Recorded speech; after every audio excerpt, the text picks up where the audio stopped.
Hi guys, it's Marc Zicree, Mr. Sci-Fi, Marc Zicree of Space Command. And I am here at the Brea Tar Pits, so that is not a real mastodon behind me, not an imperial mammoth. It is one of the wonderful attractions of Los Angeles where so many great movies are filmed and so many great attractions exist, including this one. I grew up here in LA, and actually in the early part of my career I would bring a blanket here and I would write scripts and books, and so it has great memories associated with it. Additionally, my dad grew up in LA, and he told me that in his childhood they didn't have a fence around this giant tar pit. They just assumed people were smart enough not to wander into the tar. So I think that probably general intelligence has gone down since then. For me, I think that the most predictive science fiction movie of all time is Idiocracy, which I recommend if you haven't seen it.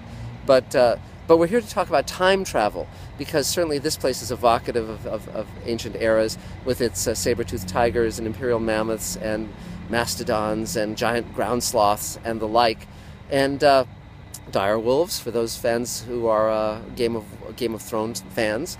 Dire wolves are here too, and lions that were 12 feet long, twice the size of the current lions that we have now.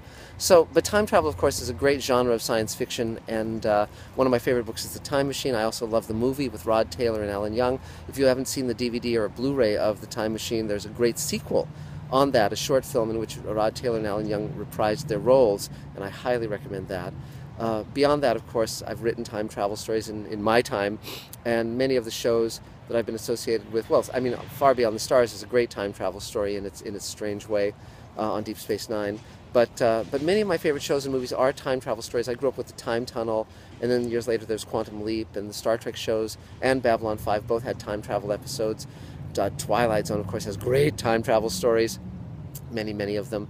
And even Battlestar Galactica has an interesting turn at the end, which I won't spoil, but let's just say it deals with ancient eras, and was very controversial.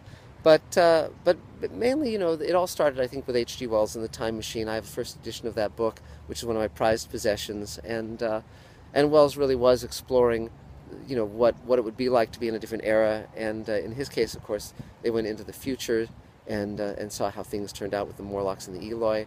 Ray Bradbury wrote some great time travel stories, including A Sound of Thunder, in which time travelers go back to hunt tyrannosaurs and inadvertently step on a butterfly and change the course of time very negatively.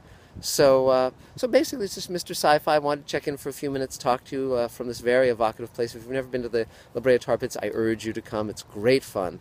And beyond that, it's another beautiful sunny day here in Los Angeles. If you're in the snow or enjoying autumn elsewhere in the country or the world, I'm sure there are great joys to be had wherever you are.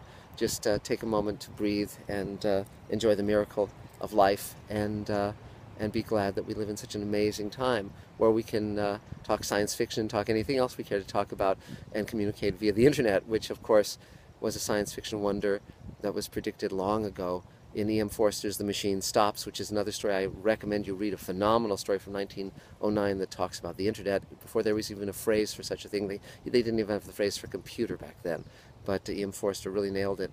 And so that's it for now. We'll talk again soon. If you want to comment on your favorite science fiction story, or like or share or subscribe, or all the things you do, it's much appreciated, and we'll talk again real soon. Bye-bye.